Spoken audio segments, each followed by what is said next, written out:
This is the preface and introduction to Immanuel Kant's Critique of Judgment. This is from the second edition of the Bernard translation. A link to the PDF of the full text is included in the description of this video. My purpose for this reading is to facilitate my, and hopefully others' comprehension of the text in the first pass. It is highly suggested that you read along with this narration, but of course, how you pursue knowledge should and will be done on your own terms. For my own part, I'm simply glad we're doing this at all. Preface. We may call the faculty of cognition from principles a priori, pure reason, and the inquiry into its possibility and bounds generally the critique of pure reason,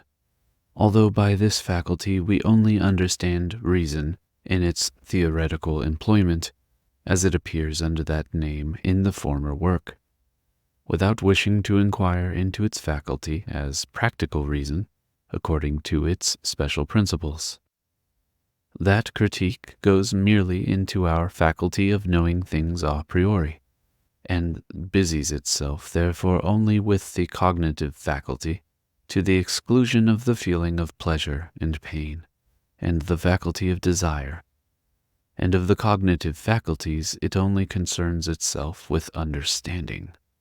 according to its principles a priori, to the exclusion of judgment and reason, as faculties alike belonging to the theoretical cognition, because it is found in the sequel that no other cognitive faculty but the understanding can furnish constitutive principles of cognition a priori. The critique, then, which sifts them all, as regards the share which each of the other faculties might pretend to have in the clear possession of knowledge from its own peculiar root, leaves nothing but what the understanding prescribes a priori as law for nature, as the complex of phenomena, whose form also is given a priori. It relegates all other pure concepts under ideas, which are transcendent for our theoretical faculty of cognition, but are not therefore useless or to be dispensed with, for they serve as regulative principles, partly to check the dangerous pretensions of understanding, as if, because it can furnish a priori the conditions of the possibility of all things which it can know, it had thereby confined within these bounds the possibility of all things in general, and partly to lead it to the consideration of nature according to a principle of completeness, although it can never attain to this, and thus to further the final design of all knowledge.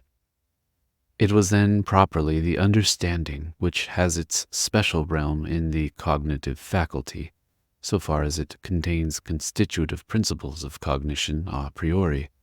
which by the critique, comprehensively called the critique of pure reason, was to be placed in certain and sole possession against all other competitors, and so also to reason, which contains constitutive principles a priori, nowhere except simply in respect of the faculty of desire, should be assigned its place in the critique of practical reason. Whether now the judgment, which in the order of our cognitive faculties forms a mediating link between understanding and reason, has also principles a priori for itself, whether these are constitutive or merely regulative, thus indicating no special realm,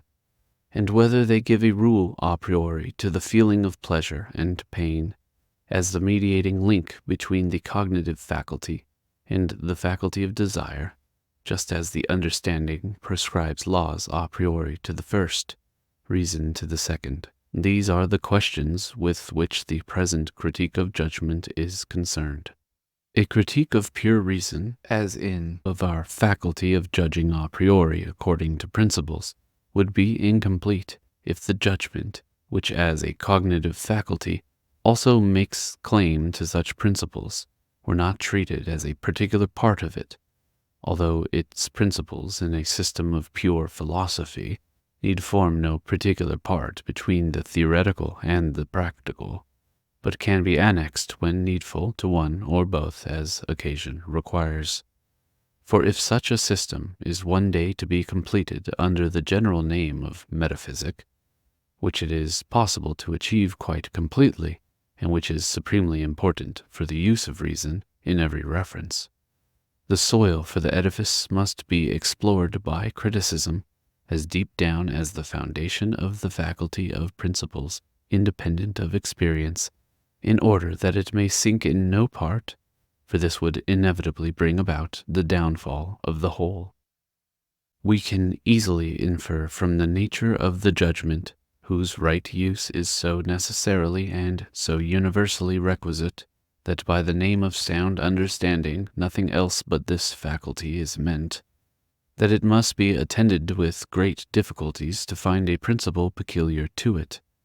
Some such it must contain a priori in itself, for otherwise it would not be set apart by the commonest criticism as a special cognitive faculty. This principle must not be derived a priori from concepts, for these belong to the understanding, and judgment is only concerned with their application. It must therefore furnish of itself a concept, through which, properly speaking, no thing is cognized, but which only serves as a rule, though not an objective one to which it can adapt its judgment, because for this latter another faculty of judgment would be requisite, in order to be able to distinguish whether any given case is or is not the case for the rule. This perplexity about a principle, whether it is subjective or objective, presents itself mainly in those judgments, what we call aesthetical, which concern the beautiful and the sublime of nature or of art. And nevertheless the critical investigation of a principle of judgment in these is the most important part in a critique of this faculty. For although they do not by themselves contribute to the knowledge of things, yet they belong to the cognitive faculty alone, and point to an immediate reference of this faculty to the feeling of pleasure or pain according to some principle a priori, without confusing this with what may be the determining ground of the faculty of desire, which has its principles a priori in concepts of reason. In the logical judging of nature, experience exhibits a conformity to law in things, to the understanding or to the explanation of which the general concept of the sensible does not attain. Here the judgment can only derive from itself a principle of the reference of the natural thing to the unknowable supersensible, a principle which it must only use from its own point of view for the cognition of nature. And so, though in this case such a principle a priori can and must be applied to the cognition of the beings of the world, and opens out at the same time prospects which are advantageous for the practical reason, yet it has no immediate reference to the feeling of pleasure and pain. But this reference is precisely the puzzle in the principle of judgment which renders a special section for this faculty necessary in the critique, since the logical judging according to concepts, from which an immediate inference can never be drawn to the feeling of pleasure and pain, along with their critical limitation, has at all events been capable of being appended to the theoretical part of philosophy.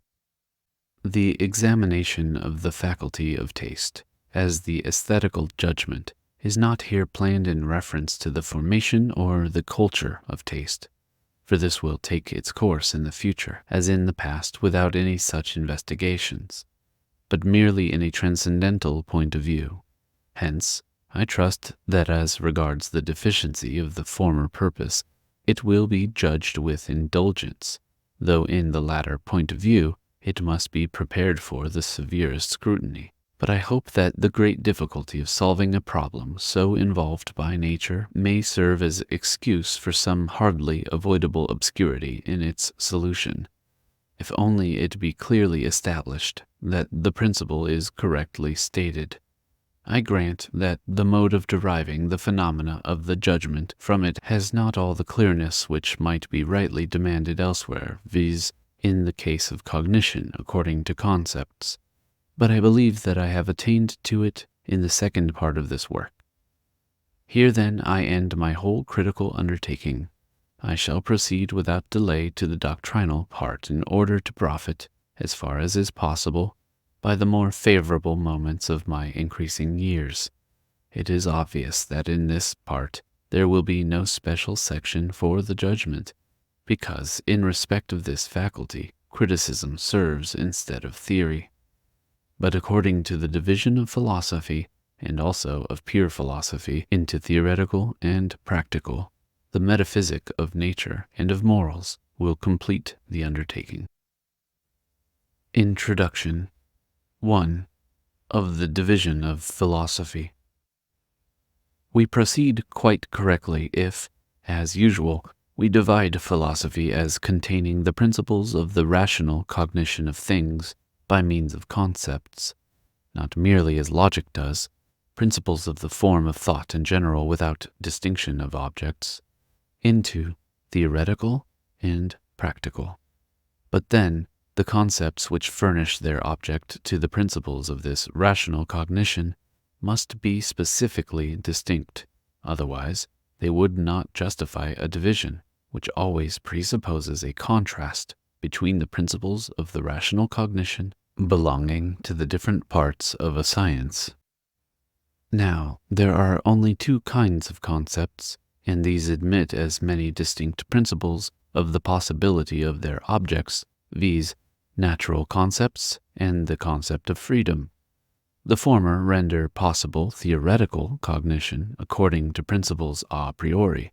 The latter, in respect of this theoretical cognition, only supplies in itself a negative principle, that of mere contrast. But on the other hand, it furnishes fundamental propositions which extend the sphere of the determination of the will and are therefore called practical. Thus, philosophy is correctly divided into two parts, quite distinct in their principles: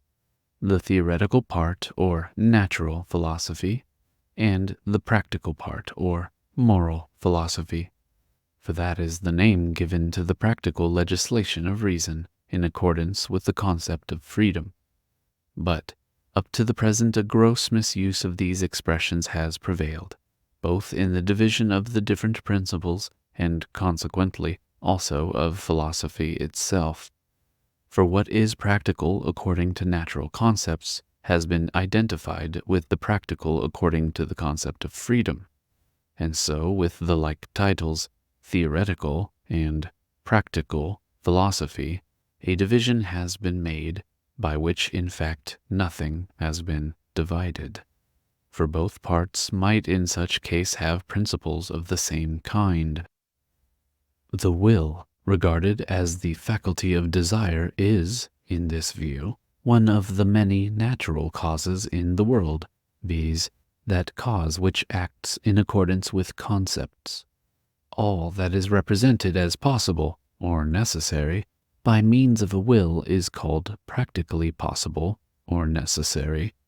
as distinguished from the physical possibility or necessity of an effect, whose cause is not determined to causality by concepts, but in lifeless matter by mechanism, and in animals by instinct.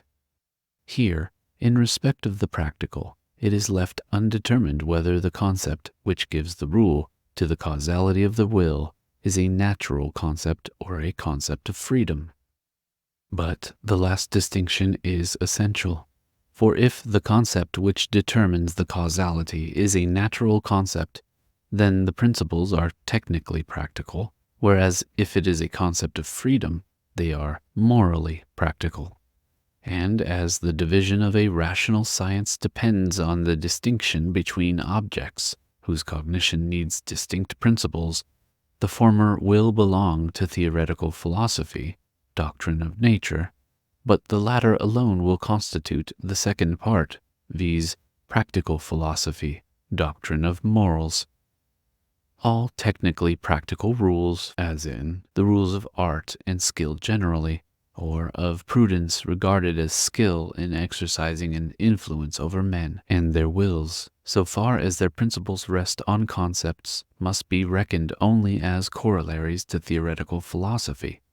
for they concern only the possibility of things according to natural concepts, to which belong not only the means which are to be met with in nature, but also the will itself, as a faculty of desire, and consequently a natural faculty,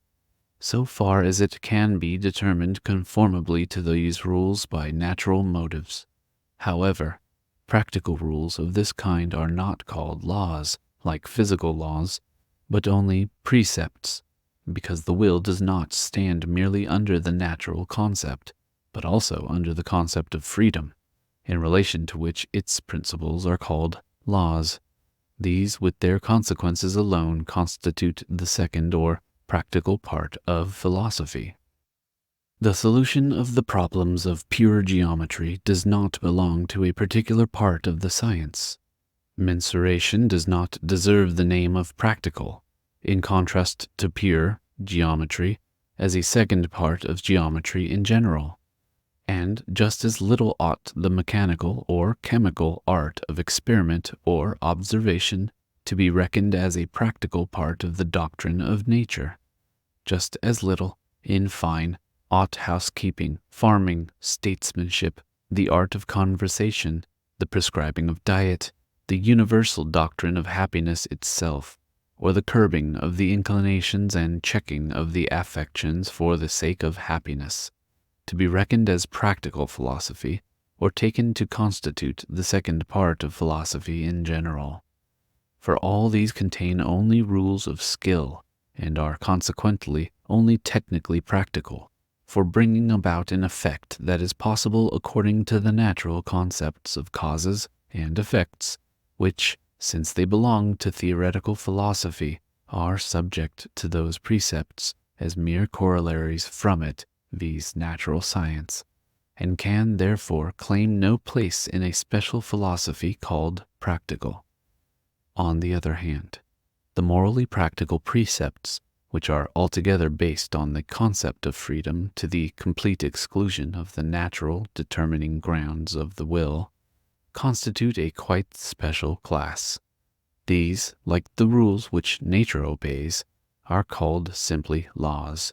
but they do not, like them, rest on sensuous conditions, but on a supersensible principle,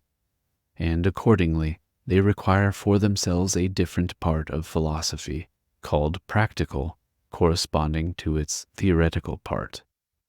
We hence see that a complex of practical precepts given by philosophy does not constitute a distinct part of philosophy, as opposed to the theoretical part, because these precepts are practical. For they might be that, even if their principles were derived altogether from the theoretical cognition of nature, as technically practical rules,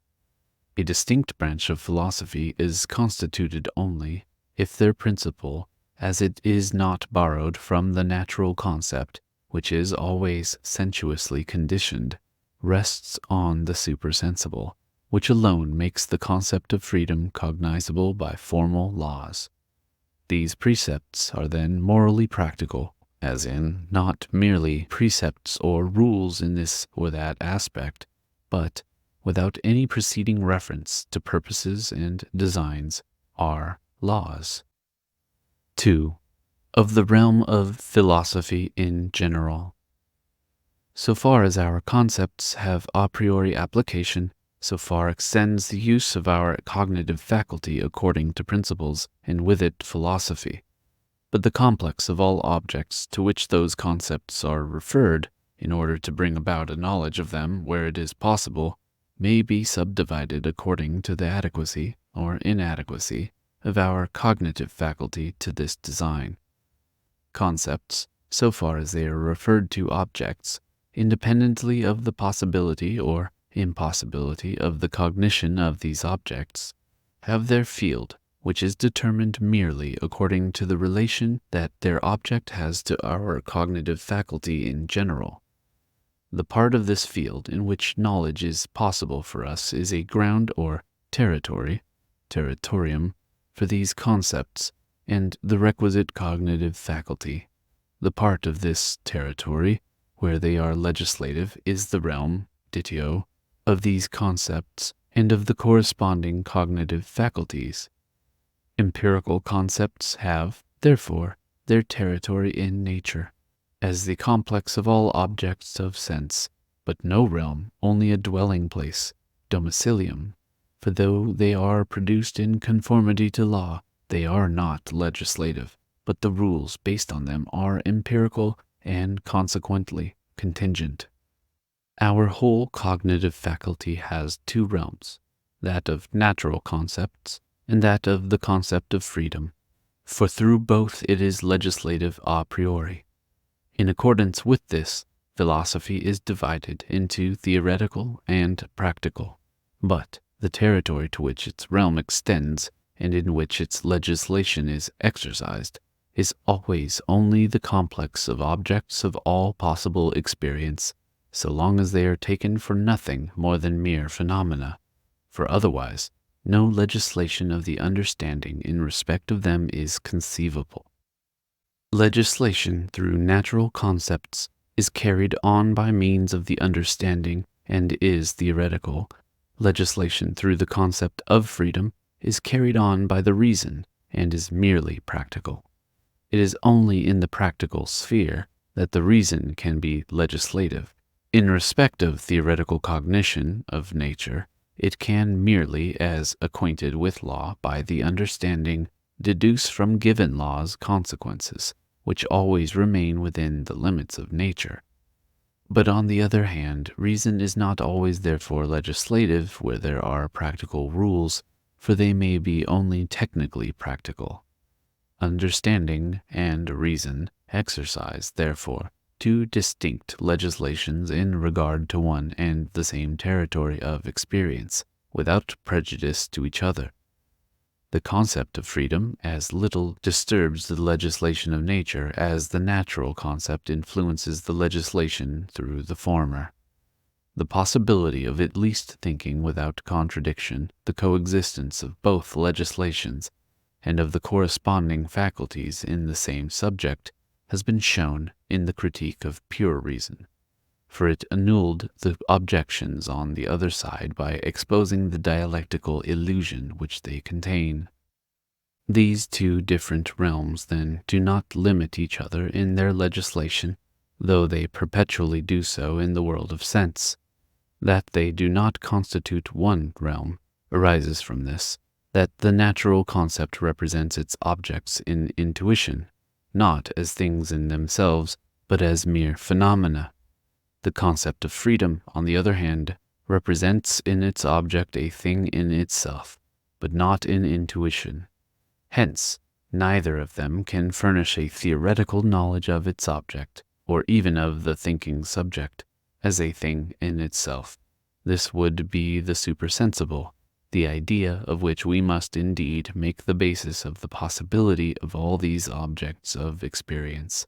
but which we can never extend or elevate into a cognition.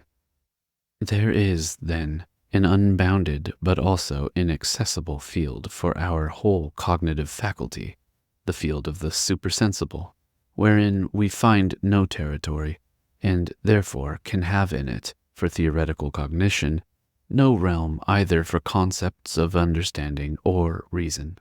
This field we must indeed occupy with ideas on behalf of the theoretical as well as the practical use of reason, but we can supply to them in reference to the laws arising from the concept of freedom no other than practical reality, by which our theoretical cognition is not extended in the slightest degree towards the supersensible. Now, even if an immeasurable gulf is fixed between the supersensible realm of the concept of nature and the supersensible realm of the concept of freedom, so that no transition is possible from the first to the second, by means of the theoretical use of reason, just as if they were two different worlds, of which the first could have no influence upon the second, yet the second is meant to have an influence upon the first. the concept of freedom is meant to actualize in the world of sense the purpose proposed by its laws,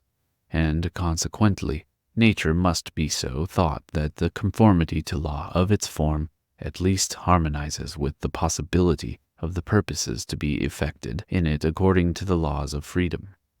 There must therefore be a ground of the unity of the supersensible, which lies at the basis of nature, with that which the concept of freedom practically contains, and the concept of this ground, although it does not attain either theoretically or practically to a knowledge of the same, and hence has no peculiar realm, nevertheless makes possible the transition from the mode of thought according to the principles of the one to that according to the principles of the other. 3. Of the critique of judgment as a means of combining the two parts of philosophy into a whole. The critique of the cognitive faculties as regards what they can furnish a priori has, properly speaking, no realm in respect of objects, because it is not a doctrine, but only has to investigate whether and how, in accordance with the state of these faculties, a doctrine is possible by their means. Its field extends to all their pretensions, in order to confine them within their legitimate bounds. But what cannot enter into the division of philosophy may yet enter as a chief part into the critique of the pure faculty of cognition in general, viz., if it contains principles which are available neither for theoretical nor for practical use. The natural concepts which contain the ground of all theoretical knowledge a priori rest on the legislation of the understanding. The concept of freedom, which contains the ground of all sensuously unconditioned practical precepts a priori, rest on the legislation of the reason. Both faculties, therefore, besides being capable of application as regards their logical form to principles of whatever origin, have also as regards their content their special legislations above which there is no other a priori, and hence the division of philosophy into theoretical and practical is justified. But in the family of the higher cognitive faculties there is a middle term between the understanding and the reason.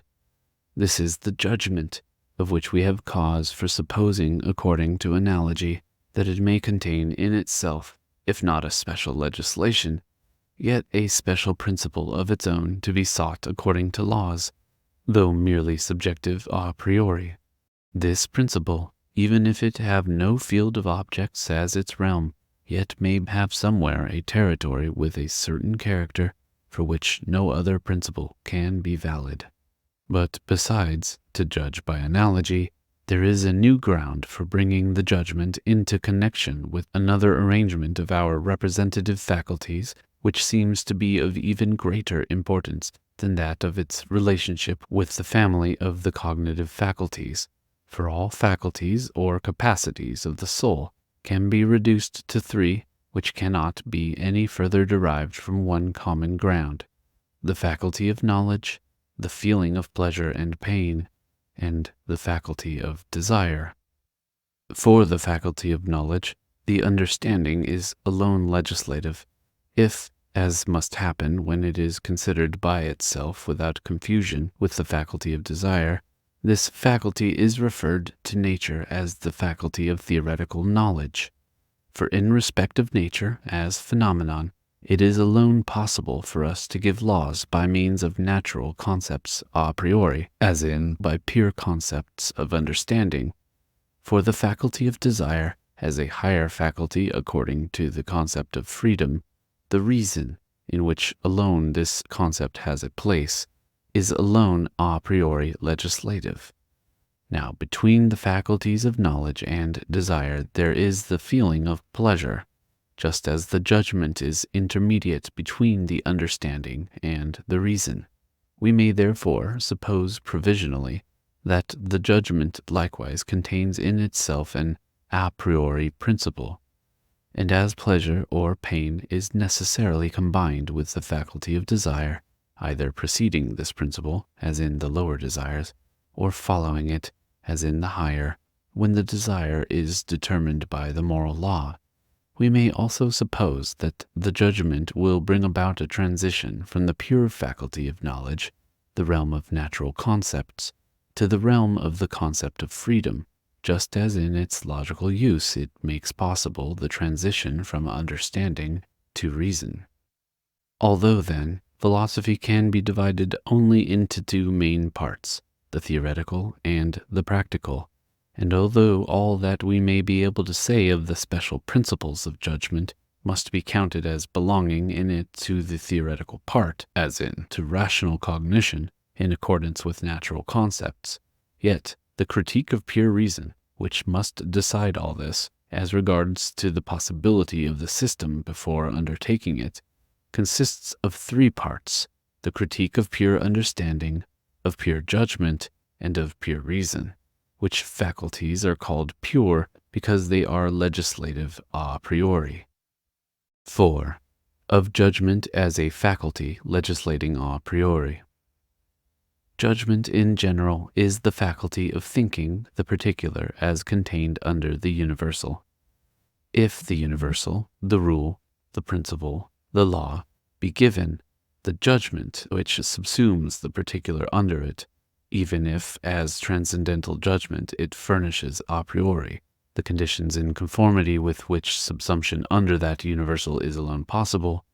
is determinate. But if only the particular be given for which the universal has to be found, the judgment is merely reflective.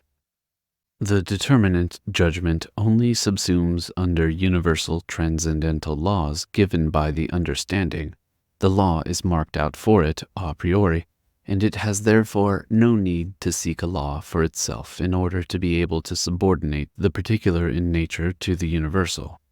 But the forms of nature are so manifold, and there are so many modifications of the universal transcendental natural concepts left undetermined by the laws given a priori by the pure understanding, because these only concern the possibility of a nature in general as an object of sense, that there must be laws for these forms also. These, as empirical, may be contingent from the point of view of our understanding, and yet, if they are to be called laws, as the concept of a nature requires, they must be regarded as necessary in virtue of a principle of the unity of the manifold, though it be unknown to us. The reflective judgment, which is obliged to ascend from the particular in nature to the universal, requires on that account a principle that it cannot borrow from experience, because its function is to establish the unity of all empirical principles under higher ones, and hence to establish the possibility of their systematic subordination. Such a transcendental principle, then, the reflective judgment can only give as a law from and to itself. It cannot derive it from outside, because then it would be the determinate judgment, nor can it prescribe it to nature, because reflection upon the laws of nature adjusts itself by nature, and not nature by the conditions according to which we attempt to arrive at a concept of it which is quite contingent in respect of these. This principle can be no other than the following: as universal laws of nature have their ground in our understanding which prescribes them to nature, although only according to the universal concept of it as nature, so particular empirical laws, in respect of what is in them left undetermined by these universal laws, must be considered in accordance with such a unity as they would have if an understanding, although not our understanding, had furnished them to our cognitive faculties, so as to make possible a system of experience according to particular laws of nature. Not as if, in this way, such an understanding must be assumed as actual, for it is only our reflective judgment to which this idea serves as a principle for reflecting, not determining. But this faculty thus gives a law only to itself and not to nature. Now, the concept of an object, so far as it contains the ground of the actuality of this object, is the purpose, and the agreement of a thing with that constitution of things which is only possible according to purposes, is called the purposiveness of its form. Thus, the principle of judgment in respect of the form of things of nature under empirical laws generally is the purposiveness of nature in its manifoldness. That is, nature is represented by means of this concept as if an understanding contained the ground of the unity of the manifold of its empirical laws. The purposiveness of nature is therefore a particular concept a priori, which has its origin solely in the reflective judgment, for we cannot ascribe to natural products anything like a reference of nature in them to purposes. We can only use this concept to reflect upon such products in respect of the connection of phenomena which is given in nature according to empirical laws. This concept is also quite different from practical purposiveness in human art or in morals, though it is certainly thought according to the analogy of these last. 5. The principle of the formal purposiveness of nature is a transcendental principle of judgment. A transcendental principle is one by means of which is represented, a priori, the universal condition under which alone things can be in general objects of our cognition. On the other hand, a principle is called metaphysical if it represents the a priori condition under which alone objects, whose concept must be empirically given, can be further determined a priori.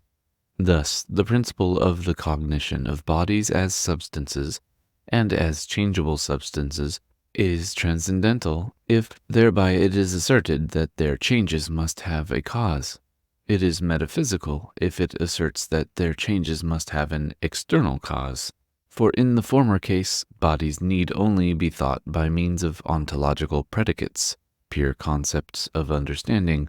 e.g., substance, in order to cognize the proposition a priori. But in the latter case, the empirical concept of a body, as a movable thing in space, must lie at the basis of the proposition. Although once this basis has been laid down, it may be seen completely a priori that this latter predicate, motion only by external causes, belongs to body.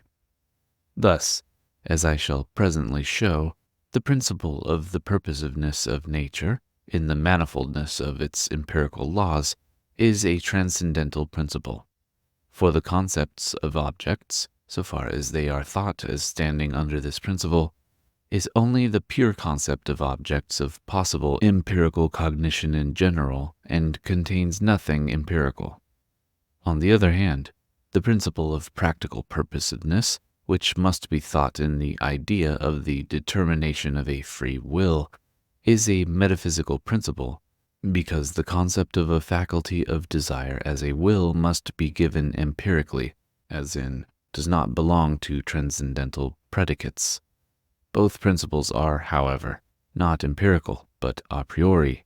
because for the combination of the predicate with the empirical concept of the subject of their judgments, no further experience is needed, but it can be apprehended completely a priori.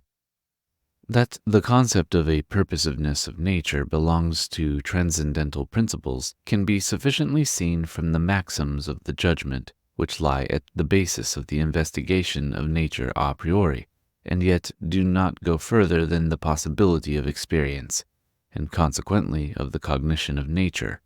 not indeed nature in general, but nature as determined through a variety of particular laws. These maxims present themselves in the course of this science often enough, though in a scattered way, as sentences of metaphysical wisdom, whose necessity we cannot demonstrate from concepts. Nature takes the shortest way. At the same time, it takes no leaps either in the course of its changes or in the juxtaposition of specifically different forms. Its great variety in empirical laws is yet unity under a few principles, etc. If we propose to set forth the origin of these fundamental propositions and try to do so by the psychological method, we violate their sense. For they do not tell us what happens, as in by what rule our cognitive powers actually operate, and how we judge, but how we ought to judge. And this logical objective necessity does not emerge if the principles are merely empirical. Hence, that purposiveness of nature for our cognitive faculties and their use, which is plainly apparent from them, is a transcendental principle of judgments, and needs therefore also a transcendental deduction, by means of which the ground for so judging must be sought in the sources of cognition a priori. We find in the grounds of the possibility of an experience in the very first place something necessary, viz., the universal laws without which nature in general, as an object of sense, cannot be thought, and these rest upon the categories, applied to the formal conditions of all intuition possible for us, so far as it is also given a priori. Now, under these laws, the judgment is determinate, for it has nothing to do but to subsume under given laws.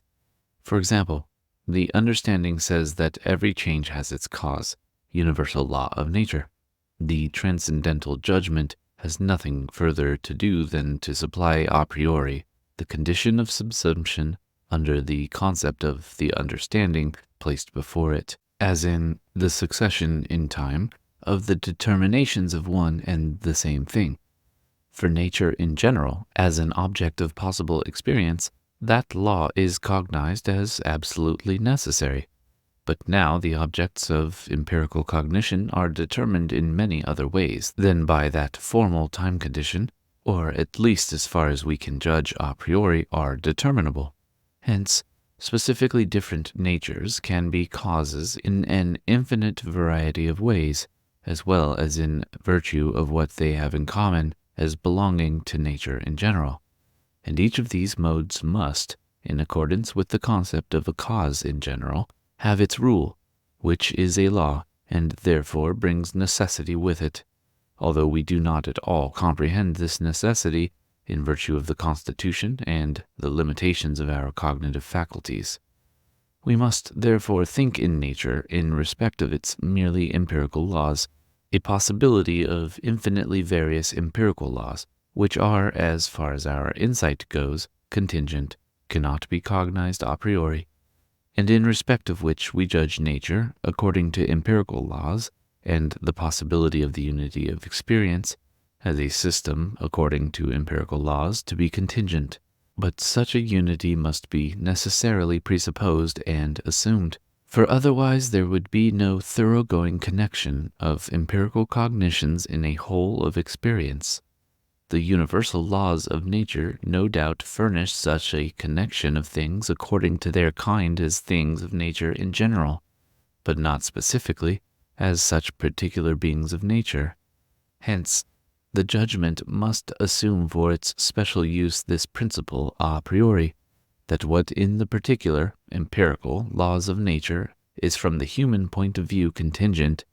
yet contains a unity of law in the combination of its manifold into an experience possible in itself, a unity not indeed to be fathomed by us, but yet thinkable. Consequently, as the unity of law in a combination which we cognize as contingent in itself, although in conformity with a necessary design, a need, of understanding, is presented as the purposiveness of objects, here of nature, so must the judgment, which in respect of things under possible, not yet discovered, empirical laws, is merely reflection. Think of nature in respect of the latter, according to a principle of purposiveness for our cognitive faculty, which then is expressed in the above maxims of the judgment. This transcendental concept of a purposiveness of nature is neither a natural concept nor a concept of freedom, because it ascribes nothing to the object of nature, but only represents the peculiar way in which we must proceed in reflection upon the objects of nature in reference to a thoroughly connected experience, and is consequently a subjective principle, maxim, of the judgment. Hence, as if it were a lucky chance favoring our design, we are rejoiced, properly speaking relieved of a want, if we meet with such systematic unity under merely empirical laws, although we must necessarily assume that there is such a unity without our comprehending it or being able to approve it. In order to convince ourselves of the correctness of this deduction of the concept before us, and the necessity of assuming it as a transcendental principle of cognition, just consider the magnitude of the problem. The problem, which lies a priori in our understanding, is to make a connected experience out of given perceptions of a nature containing at all events an infinite variety of empirical laws. The understanding is, no doubt, in possession a priori of universal laws of nature, without which nature could not be an object of experience.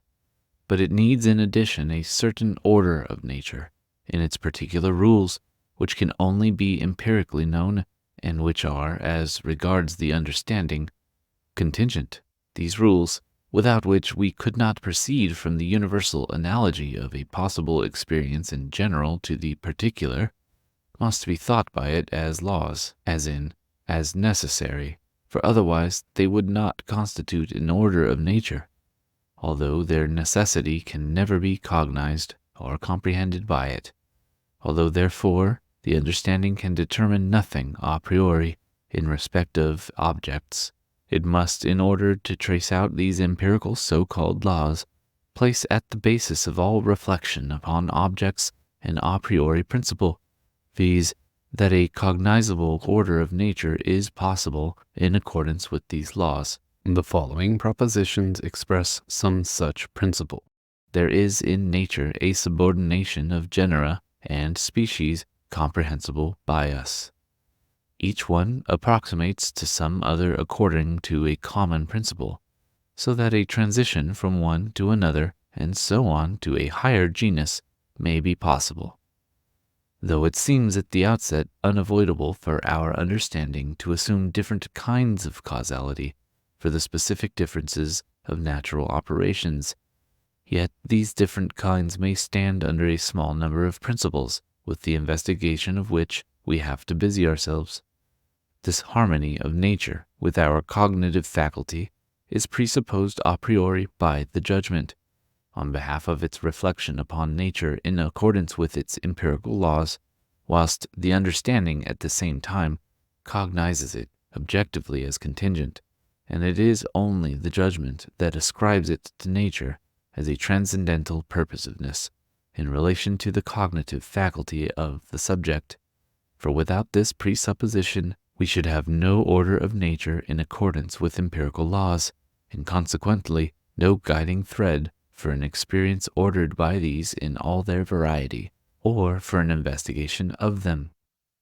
For it might be easily thought that, in spite of all the uniformity of natural things according to the universal laws, without which we should not have the form of an empirical cognition in general,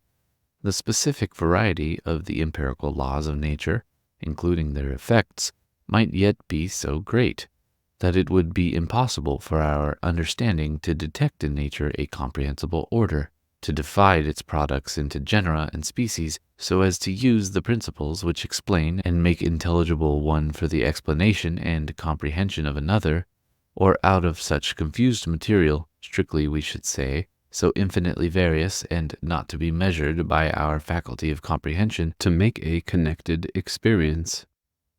The judgment has therefore also in itself a principle a priori of the possibility of nature, but only in a subjective aspect, by which it prescribes not to nature autonomy, but to itself heautonomy, a law for its reflection upon nature. This we might call the law of the specification of nature in respect of its empirical laws. The judgment does not cognize this a priori in nature, but assumes it on behalf of a natural order cognizable by our understanding in the division which it makes of the universal laws of nature, when it wishes to subordinate to these the variety of particular laws. If then we say that nature specifies its universal laws according to the principles of purposiveness for our cognitive faculty, as in accordance with the necessary business of the human understanding of finding the universal for the particular which perception offers it, and again of finding connection for the diverse, which, however, is a universal for each species, in the unity of a principle, We thus neither prescribe to nature a law, nor do we learn one from it by observation, although such a principle may be confirmed by this means, for it is not a principle of the determinate but merely of the reflective judgment. We only require that, be nature disposed as it may as regards to its universal laws, investigation into its empirical laws may be carried on in accordance with that principle, and the maxims founded thereon, because it is only so far as that holds that we can make any progress with the use of our understanding in experience or gain knowledge. 6. Of the combination of the feeling of pleasure with the concept of the purposiveness of nature. The thought harmony of nature in the variety of its particular laws with our need of finding universality of principles for it must be judged as contingent in respect of our insight, but yet, at the same time, it is indispensable for the needs of our understanding, and consequently as a purposiveness by which nature is harmonized with our design, which, however, has only knowledge for its aim. The universal laws of understanding, which are at the same time laws of nature, are just as necessary, although arising from spontaneity, as the material laws of motion. Their production presupposes no design on the part of our cognitive faculty, because it is only by means of them that we, in the first place, attain a concept of what the cognition of things, of nature, is, and attribute them necessarily to nature as object of our cognition in general. But so far as we can see, it is contingent that the order of nature according to its particular laws, in all its variety and heterogeneity, possibly at least transcending our comprehension, should be actually conformable to these laws. The discovery of this order is the business of the understanding, which is designedly borne towards a necessary purpose, viz., the bringing of unity of principles into nature, which purpose then the judgment must ascribe to nature, because the understanding cannot here prescribe any law to it. The attainment of that design is bound up with the feeling of pleasure, and since the condition of this attainment is a representation a priori, as here a principle for the reflective judgment in general, therefore the feeling of pleasure is determined by a ground a priori, and valid for every man, and that merely by the reference of the object to the cognitive faculty, the concept of purposiveness here not having the least reference to the faculty of desire. It is thus quite distinguished from all practical purposiveness of nature. In fact, although from the agreement of perceptions with laws in accordance with universal natural concepts, the categories, we do not and cannot find in ourselves the slightest effect upon the feeling of pleasure, because the understanding necessarily proceeds according to its nature without any design. Yet, on the other hand, the discovery that two or more empirical heterogeneous laws of nature may be combined under one principle, comprehending them both, is the ground of a very marked pleasure, often even of an admiration which does not cease, though we may be already quite familiar with the objects of it. We no longer find, it is true, any marked pleasure in the comprehensibility of nature, and in the unity of its divisions into genera and species, whereby are possible all empirical concepts, through which we cognize it according to its particular laws. But this pleasure has certainly been present at one time, and it is only because the commonest experience would be impossible without it that it is gradually confounded with mere cognition, and no longer arrests particular attention. There is then something in our judgments upon nature which makes us attentive to its purposiveness for our understanding,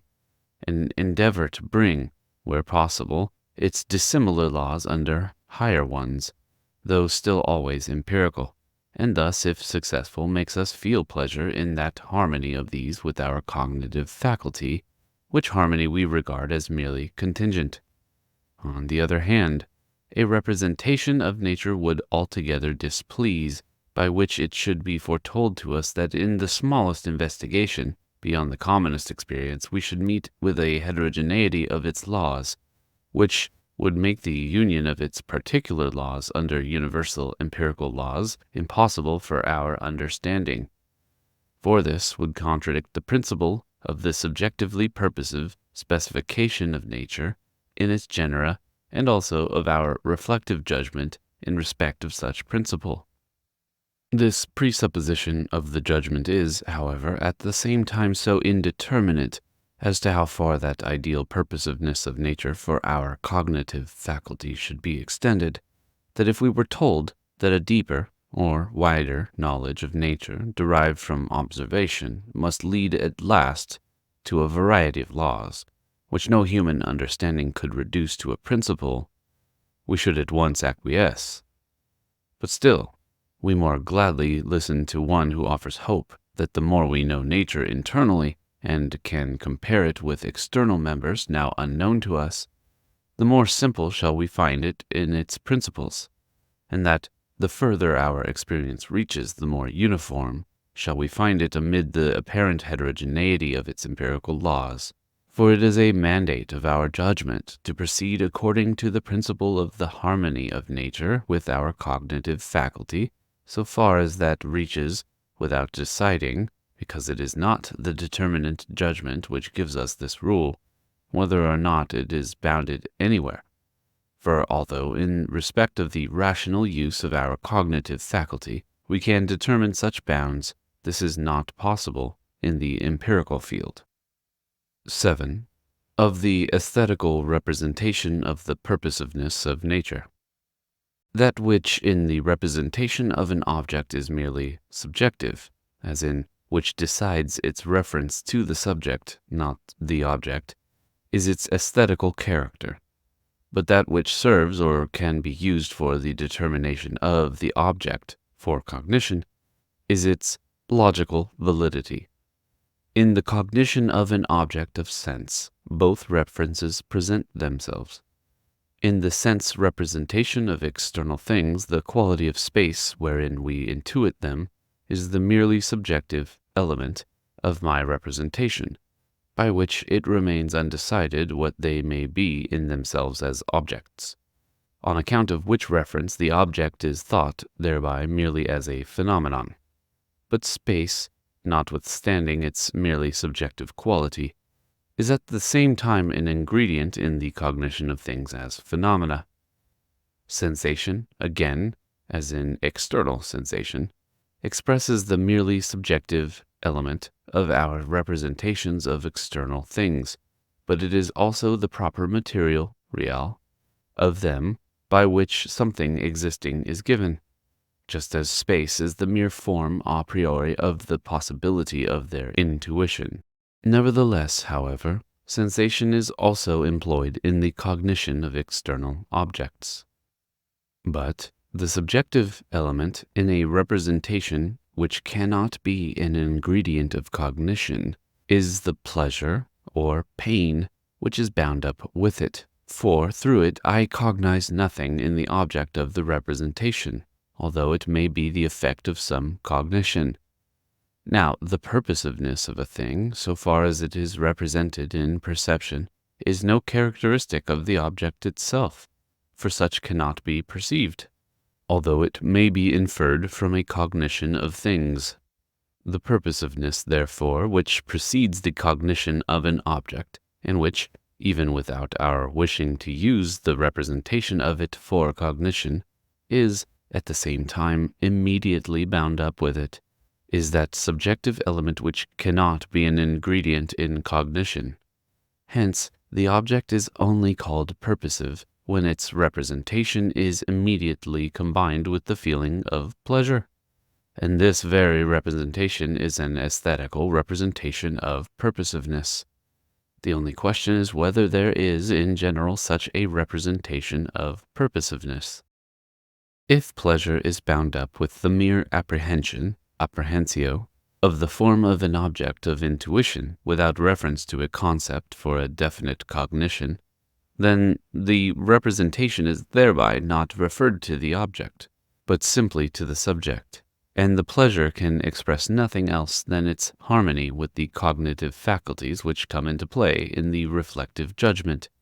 in so far as they are in play, and hence can only express a subjective, formal purposiveness of the object.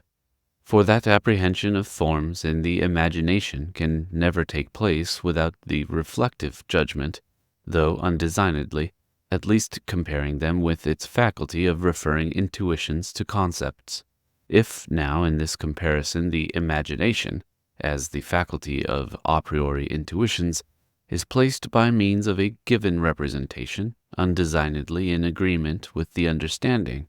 as the faculty of concepts, and thus a feeling of pleasure is aroused, the object must then be regarded as purposive for the reflective judgment. Such a judgment is an aesthetical judgment upon the purposiveness of the object, which does not base itself upon any present concept of the object, nor does it furnish any such. In the case of an object whose form, not the matter of its representation as sensation, in the mere reflection upon it, without reference to any concept to be obtained of it, is judged as the ground of a pleasure in the representation of such an object, this pleasure is judged as bound up with the representation necessarily,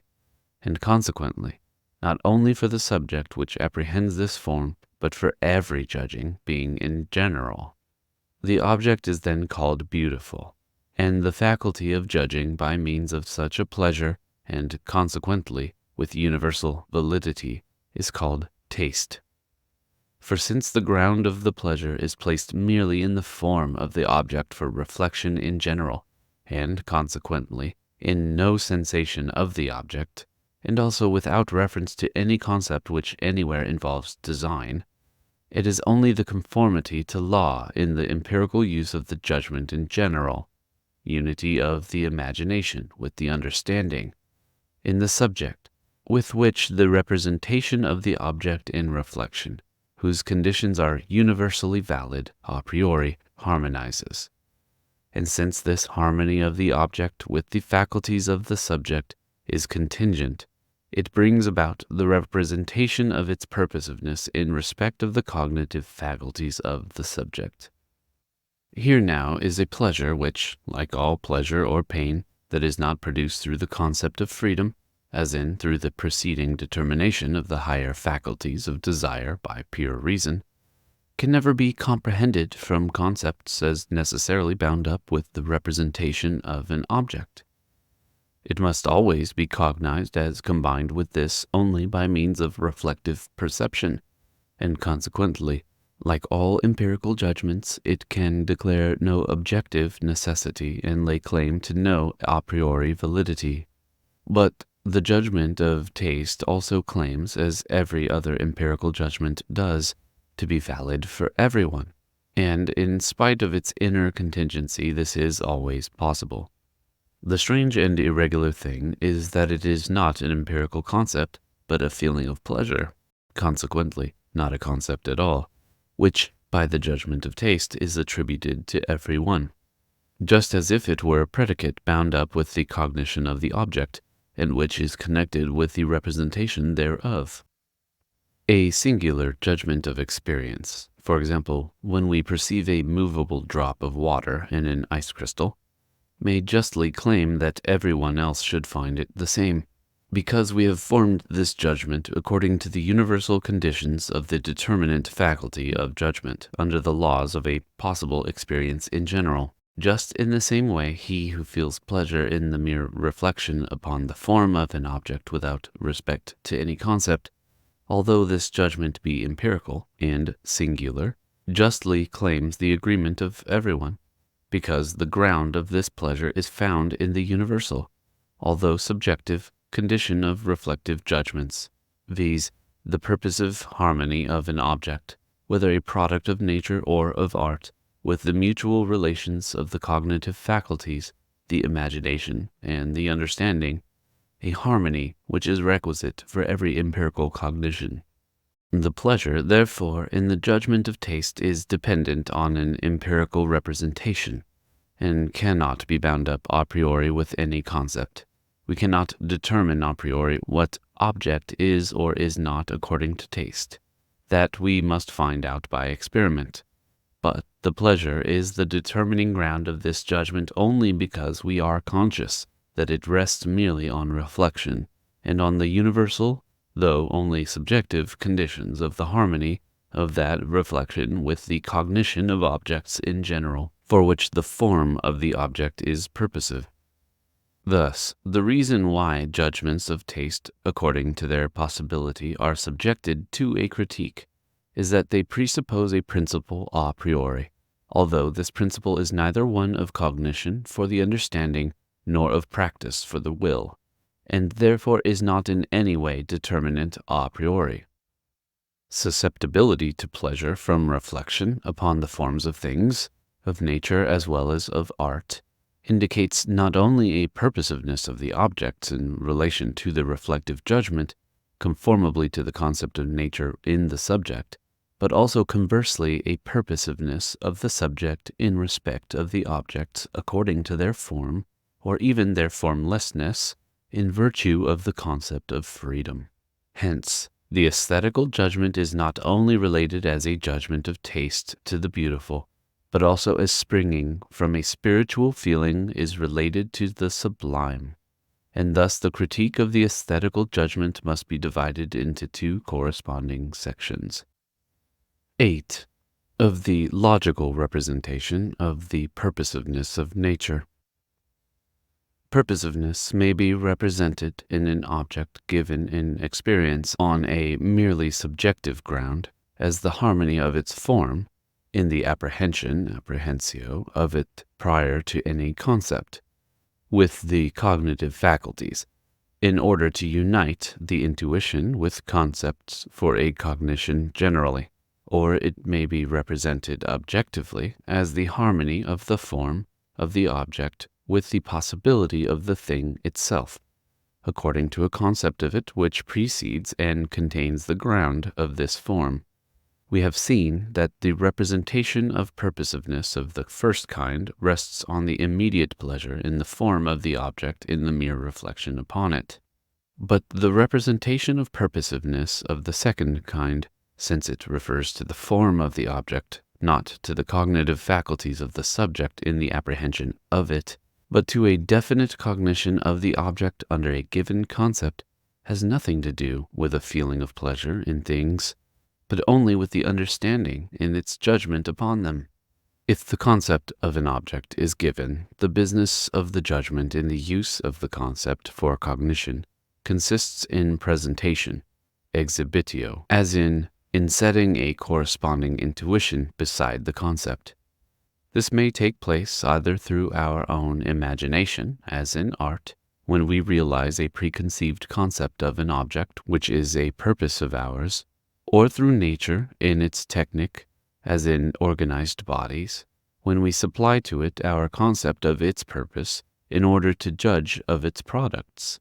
In the latter case, it is not merely the purposiveness of nature in the form of the thing that is represented, but this its product is represented as a natural purpose. Although our concept of a subjective purposiveness of nature in its forms according to empirical laws is not a concept of the object, but only a principle of the judgment for furnishing itself with concepts amid the immense variety of nature, and thus being able to ascertain its own position. Yet we thus ascribe to nature as it were a regard to our cognitive faculty, according to the analogy of purpose. Thus we can regard natural beauty as the presentation of the concept of the formal, merely subjective, purposiveness, and natural purposes as the presentation of the concept of a real, objective purposiveness. The former of these we judge of by taste, aesthetically by the medium of the feeling of pleasure, the latter by understanding and reason, logically, according to concepts. On this is based the division of the critique of judgment into the critique of aesthetical and of teleological judgment. By the first, we understand the faculty of judging of the formal purposiveness, otherwise called subjective, of nature by means of the feeling of pleasure or pain. By the second, the faculty of judging its real, objective purposiveness by means of understanding and reason. In a critique of judgment, the part containing the aesthetical judgment is essential, because this alone contains a principle which the judgment places quite a priori at the basis of its reflection upon nature, viz., the principle of a formal purposiveness of nature, according to its particular empirical laws, for our cognitive faculty, without which the understanding could not find itself in nature. On the other hand, no reason a priori could be specified, and even the possibility of a reason would not be apparent from the concept of nature as an object of experience, whether general or particular. Why there should be objective purposes of nature, as in things which are only possible as natural processes, but the judgment, without containing such a principle a priori in itself, in given cases of certain products, in order to make use of the concept of purposes on behalf of reason, would only contain the rule according to which the transcendental principle has already prepared the understanding to apply to nature the concept of a purpose, at least as regards its form. But the transcendental principle, which represents a purposiveness of nature, in subjective reference to our cognitive faculty, in the form of a thing as a principle by which we judge of nature, leaves it quite undetermined where and in what cases I have to judge of a product according to a principle of purposiveness, and not rather according to universal natural laws. It leaves it to the aesthetical judgment to decide by taste the harmony of this product of its form with our cognitive faculty, so far as this decision rests not on any agreement with concepts, but on feeling. On the other hand, the judgment teleologically employed furnishes conditions determinately under which something, for example an organized body,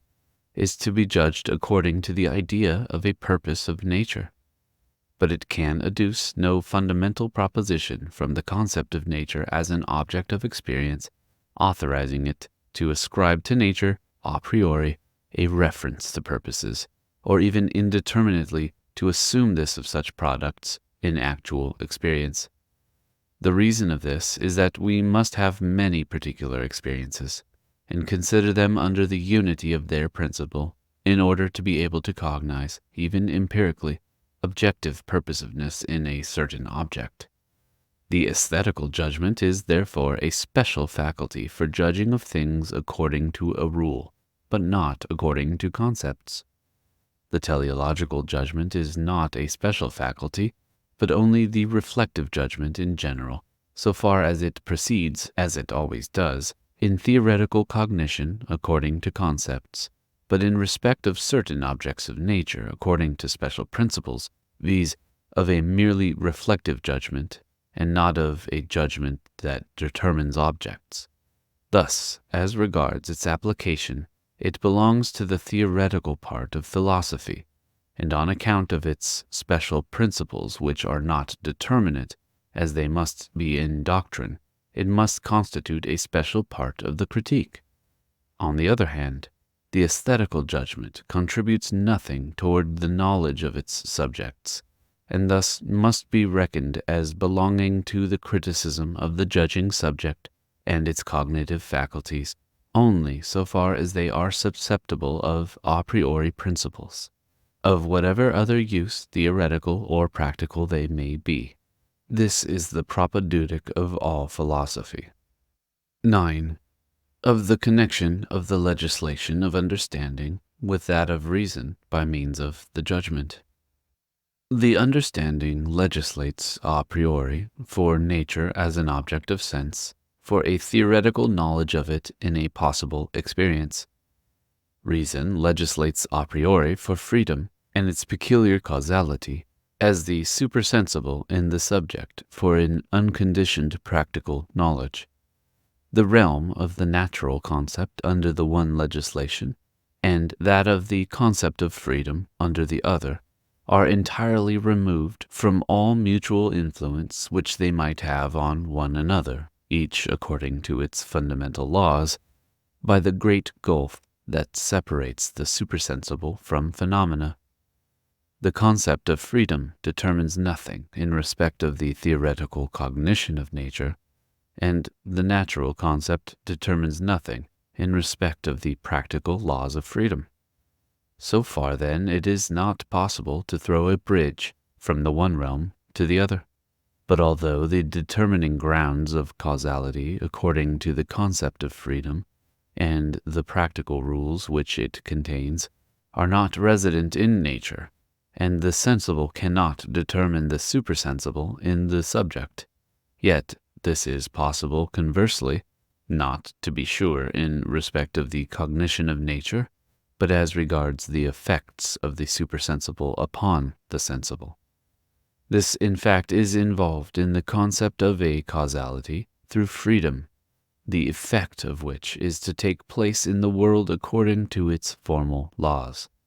The word cause, of course, when used of the supersensible, only signifies the ground which determines the causality of natural things to an effect in accordance with their proper natural laws, although harmoniously with the formal principle of the laws of reason.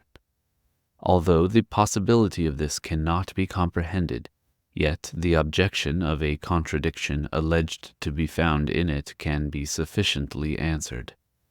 The effect in accordance with the concept of freedom is the final purpose which, or its phenomenon in the world of sense, ought to exist, and the condition of the possibility of this is presupposed in nature, in the nature of the subject as a sensible being, that is, as man. The judgment presupposes this a priori and without reference to the practical, and thus furnishes the mediating concept between the concepts of nature and that of freedom. It makes possible the transition from the conformity to law in accordance with the former to the final purpose in accordance with the latter, and this by the concept of a purposiveness of nature. For thus is cognized the possibility of the final purpose, which alone can be actualized in nature in harmony with its laws. The understanding by the possibility of its a priori laws for nature gives a proof that nature is only cognized by us as phenomenon,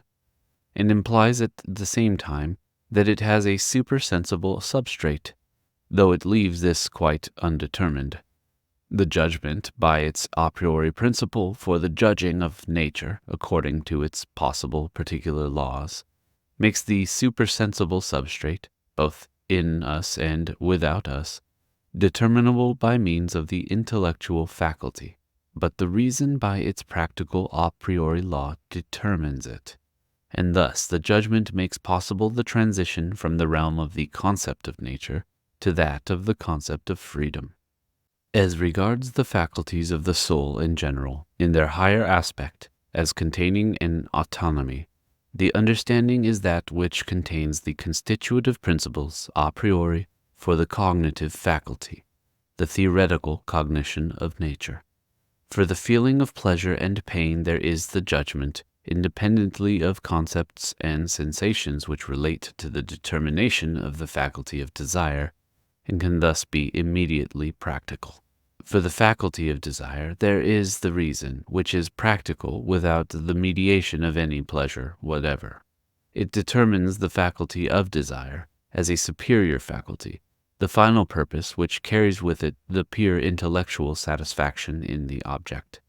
The concept formed by judgment of a purposiveness of nature